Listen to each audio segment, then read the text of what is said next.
Berjumpa lagi dalam program Merawat Jiwa.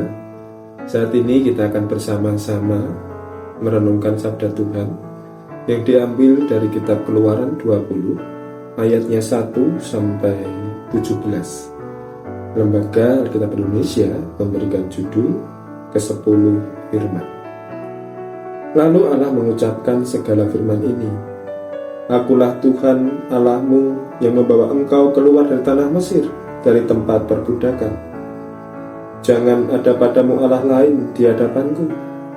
Jangan membuat bagimu patung yang menyerupai apapun yang ada di langit di atas, atau yang ada di bumi di bawah, atau yang ada di dalam air di bawah bumi. Jangan sujud menyembah kepadanya atau beribadah kepadanya, sebab aku, Tuhan Allahmu, adalah Allah yang cemburu, yang membalaskan kesalahan bapa kepada anak-anaknya, kepada keturunan yang ketiga dan keempat dari orang-orang yang membenci aku. Tetapi aku menunjukkan kasih setia kepada beribu-ribu orang, yaitu mereka yang mengasihi aku dan yang berpegang pada perintah-perintahku. Jangan menyebut nama Tuhan Allahmu dengan sembarangan, sebab Tuhan akan memandang bersalah orang yang menyebut namanya dengan sembarangan. Ingatlah dan kuduskanlah hari Sabat. 6 hari lamanya engkau akan bekerja dan melakukan segala pekerjaanmu. Tetapi hari ke-7 adalah hari Sabat Tuhan Allahmu. Maka jangan melakukan sesuatu pekerjaan, engkau atau anakmu laki-laki, atau anakmu perempuan, atau hambamu laki-laki, atau hambamu perempuan, atau hewanmu, atau orang asing yang di tempat kediamanmu. Sebab 6 hari lamanya Tuhan menjadikan langit dan bumi, laut dan segala isinya, dan ia berhenti pada hari ke-7. Itulah sebabnya Tuhan memberkati hari Sabat dan menguduskannya. Hormatilah ayahmu dan ibumu, supaya lanjut umurmu di tanah yang diberikan Tuhan Allahmu kepadamu. Jangan membunuh, jangan berzina, jangan mencuri, jangan mengucapkan saksi dusta tentang sesamamu, jangan mengingini rumah sesamamu dengan mengingini istrinya, atau hambanya laki-laki, atau hambanya perempuan, atau lembunya, atau keledainya, atau apapun yang dipunyai sesamamu. Demikianlah sabda Tuhan bagi kita.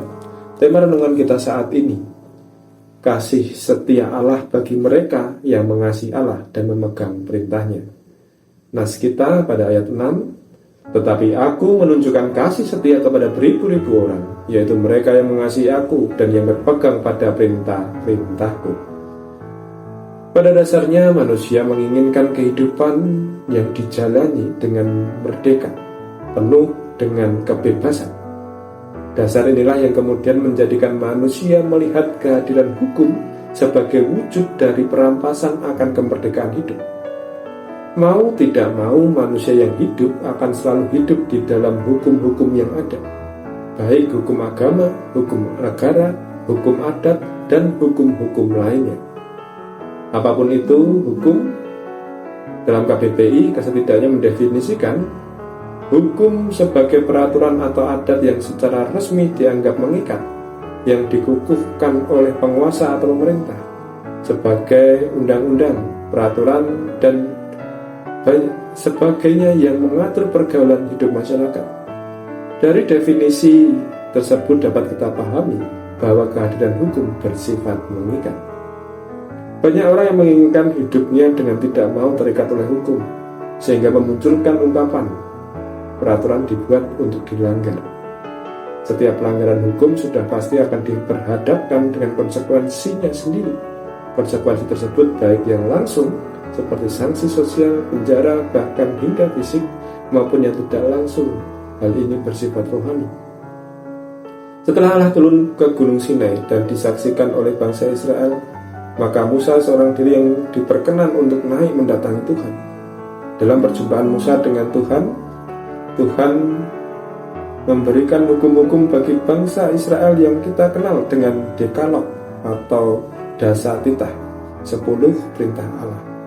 Dekalog ini jika dalam perjanjian baru diringkas oleh Tuhan Yesus dalam hukum kasih, yaitu kasih kepada Allah dan kasih kepada sesama. Hukum Tuhan diturunkan bukan sebagai bentuk perampasan kemerdekaan, akan tetapi sebagai tanda kasih Allah kepada umatnya. Melalui hukum Tuhan ini, Allah menginginkan agar umatnya hidup sebagai manusia yang sejati seperti kehendaknya. Allah tidak menghendaki manusia mengabdikan dirinya kepada allah-allah palsu dan menyembahnya. Penyembahan manusia kepada allah-allah lain sebagai bentuk perbuatan yang sia-sia, yang tidak mendatangkan kebaikan apapun. Hanya Allah lah yang patut disembah sebab Ia berkuasa atas segala sesuatu. Allah juga menginginkan umatnya menjalani hidup dengan memiliki moral yang baik, dengan menghormati orang tua dan sesamanya. Allah juga menghendaki bahwa manusia hidup tidak di bawah kuasa nafsu dunia yang akan memunculkan perilaku-perilaku buruk. Bila kita renung resapi, apa makna dibalik diturunkannya hukum-hukum dari Tuhan ini?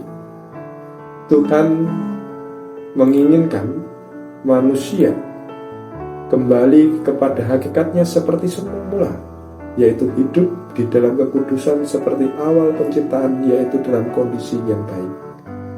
Pandanglah perintah Tuhan sebagai wujud kasih-Nya kepada kita, dan lakukanlah perintah Tuhan ini sebagai wujud rasa syukur kita atas kebaikan Tuhan yang telah mengasihi umat-Nya.